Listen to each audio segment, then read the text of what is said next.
Mas antes de eu perguntar algumas coisas para você, ô Adelino, nós vamos conversar um pouquinho sobre o trabalho vicentino para a mudança da estrutura. Mas fala para mim, para o povo que está em casa, para o pessoal que está aqui, quem é o Adelino Cabral? Bom, louvado seja nosso Senhor Jesus Cristo. Eu sou vicentino, na Conferência Nossa Senhora da Consolação, da Igreja Santa Edvige, no Jardim Aurélia, Campinas. E a gente tem trabalhado como vicentino nos últimos 20 anos e tentando fazer um pouco dessa mudança de estrutura que o pessoal tanto pede para a gente. Tá certo. E sobre essa questão da mudança de estrutura, nós vamos conversar sobre o Instituto Frederico Zanan, e sobre isso o nosso bate-papo. E a primeira pergunta que eu faço para você é como surgiu a ideia, como foi fomentado aí pela ação do Espírito na vida para a criação do Instituto? Bom, a ideia ela nasceu principalmente do nosso diretor espiritual, o cônego Carlos Menegazzi, saudoso cônego Carlos Menegazzi, que ele cobrava, das lideranças, alguma ação, mais estruturante, Então, ele sempre dizia para nós que a gente tinha que ser ousado, que a gente devia navegar em águas mais profundas, ter mais ousadia. Então, essa ideia sempre existiu. A gente lembra que há 30 anos atrás, na Vila Vicentina, existia uma escola de datilografia, que hoje já mudou. Então, a ideia era, vamos evoluir a escola, então, por que não ter um centro de informática? Então, essa ideia, principalmente do cônego cobrando a gente, sempre teve na nossa cabeça. E isso, com o tempo, a gente sempre sonhou com isso. Então, foi a partir daí do impulso do cônego que a coisa aconteceu. É engraçado da questão da curso de datilografia, As pessoas hoje não sabem nem o que é isso mais, É máquina de escrever, é coisa de museu agora. Agora é tudo muito fácil, computador, o smartphone e tudo mais, Então, a partir da ideia, quando foi que surgiu a oportunidade para efetivar e falar, vamos agora criar o Instituto Frederico Zanan? Então, houve uma oportunidade, com o Ministério da Ciência e Tecnologia, eles têm programas, que nem foi falado já aqui, o município, a cidade, o estado tem projetos. E a gente ficou sabendo que existia essa oportunidade e a gente acabou fazendo o pedido. O pedido foi feito em nome da Sociedade São Vicente de Paulo e foi acolhido. Então, através do Ministério da Ciência e Tecnologia, a gente ganhou uma estrutura, 20 computadores, as mesas, 4 ar-condicionado, uma sala, porque junto com o curso de informática vinha também um curso de cidadania. E, através dessa parceria, a gente conseguiu viabilizar essa ideia. Então, você imagina as crianças, que nem estava falando agora, Padre Misael, numa escola de periferia com ar-condicionado. Aquilo para a gente era a glória, Eu imagino, verdade. Então, claro que você tem a ideia, depois chega o momento, você quer fazer a coisa acontecer. E aonde aconteceu a coisa? Então, como foi a escolha, ou foi doação, o que foi para fazer o Instituto? Nesse acordo com o Ministério da Ciência e Tecnologia, a nossa contraparte era exatamente ter o local, a sede, o lugar físico desse instituto. Então, a gente procurou, junto aos vicentinos, onde que seria esse lugar. Então, a gente teve a própria Vila Vicentina, tinha espaço, aonde eu trabalho, no Jardim Aurélia, tinha espaço, existiam alguns outros lugares, e existia, junto à comunidade de Nossa Senhora Aparecida, no São Marcos, um espaço, um salão dos vicentinos. Aí, a hora que se olhamos para tudo isso, a gente percebeu que o Jardim São Marcos era um lugar onde tinha mais necessidade. Então, olhando exatamente para isso que o Padre Misael estava conversando agora há pouco, a gente olhou e falou, esse local é um local onde existe maior pobreza. Vamos tentar montar esse telecentro, esse instituto, no Jardim São Marcos. A escolha foi através dos pobres. Certo. Muito bem, está certo, Deve-se ir onde se tem, de fato, a necessidade, Você falou que foi uma parceria, primeiro, para conseguir os equipamentos com o Ministério da Ciência e Tecnologia. Além deles, tiveram outros parceiros para colocar o Instituto para funcionar mesmo? Sim. já falei, né, da comunidade, né, Nossa Senhora da Aparecida, né, do Jardim São Marcos, né, paróquia São Marcos Evangelista. A gente teve uma parceria também com a CPFL e principalmente com a Conferência do Carmo. Então, a Conferência do Carmo é uma comunidade que fica ali no Castelo, uma região rica de Campinas, mas que eles prestavam serviço de vicentinos lá no São Marcos.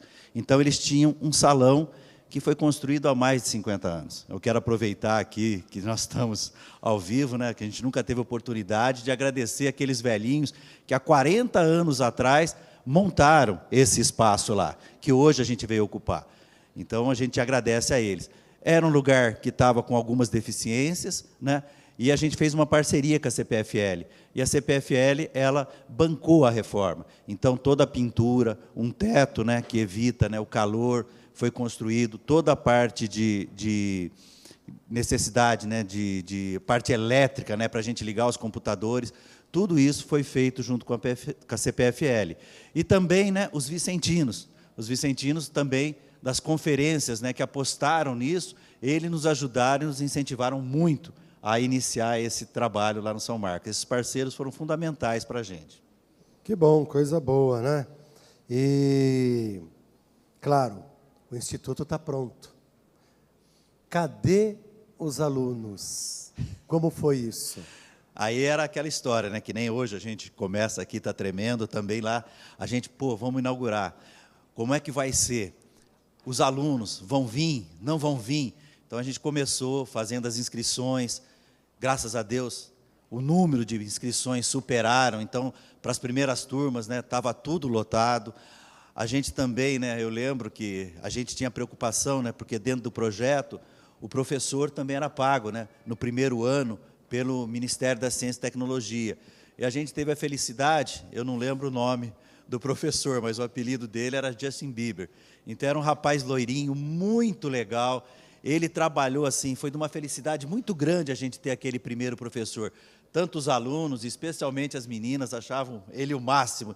Então, foi uma coisa assim, deu muito certo essa primeira turma com ele. Que, ou seja, tudo que começa bem, né, também vai para frente. Então, o que foi para nós a expectativa, né, como que seria isso? Então, foi superado, as matrículas vieram, os alunos começaram a frequentar. A gente correu atrás, né, de poder fazer um lanche para eles. Então, nisso, os vicentinos é que ajudavam, né, porque eles vinham para as aulas e precisavam também de um lanche. Então, isso tudo acabou dando certo. Que bom. Então, criou-se a turma, a grande atração foi o professor. E aí essa turma deve ter perseverado e foi até o fim? Sim. Teve a formatura, tudo bonitinho? Sim. E como foi isso? Gente, a formatura para a gente foi a certeza, né, de que a gente estava no caminho certo. A formatura foi a primeira formatura, então vieram os alunos, vieram os pais, o Marcos, né, preparou tudo, uma festinha, mas o que a gente viu, né, cada vez que chamavam, eram as famílias choravam de um lado e a gente, os vicentinos, choravam do outro, porque foi criada aquela expectativa e a gente sempre querendo saber o que ia acontecer. Mas foi exatamente isso, foi uma coroação, a certeza de que nós estávamos no caminho certo foi essa primeira formatura. Então, os familiares chorando de um lado e nós chorando do outro de alegria, porque tudo deu certo. Amém, é bonito, né, quando tem a presença de Deus. Teve expansão desse instituto?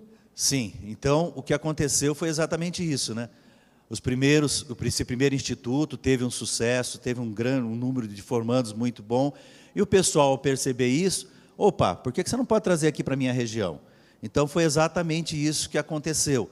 Aí a gente já não tinha, né, a parceria com o Ministério da Ciência e Tecnologia, mas mesmo assim, através de doações de computadores usados, através da doação de computadores novos, a gente foi ajudando. Então, tivemos parceiro para doar móveis, parceiro para doar computador, e a gente começou. Teve um em Hortolândia, depois um em Sumaré, depois teve no Jardim Eulina, teve no Fazendinha, e estamos hoje inaugurando mais outro telecentro. Então, nós já estamos 6 ou 7 telecentros, e isso praticamente com o esforço dos vicentinos. Que bom, graças a Deus, né? Bom, existe alguma dificuldade?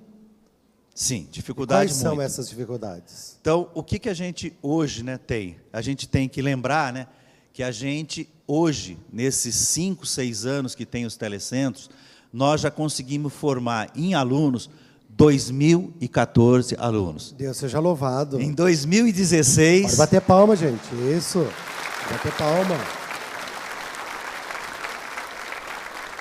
Em 2016, né, todos os telecentros conseguiram, né, formar 2.014 alunos. Então, é um número muito grande, a gente fica muito contente com isso daí. As dificuldades que a gente tem, como foi falado aqui, né, município, Estado, União, eles têm. Então, para a gente poder, né, criar uma obra mais estruturada, a gente precisa do quê? Da sociedade civil. Ou seja, nós precisamos de um SIC, nós precisamos de um estatuto, nós precisamos de ter ele como uma empresa bem regularizada. Então, o que nós estamos hoje correndo atrás é dessa documentação, com a ajuda do Metropolitano, do Denor, né, o Denilson, o nosso fez a entrevista agora há pouco aqui, que cuida da parte jurídica dele.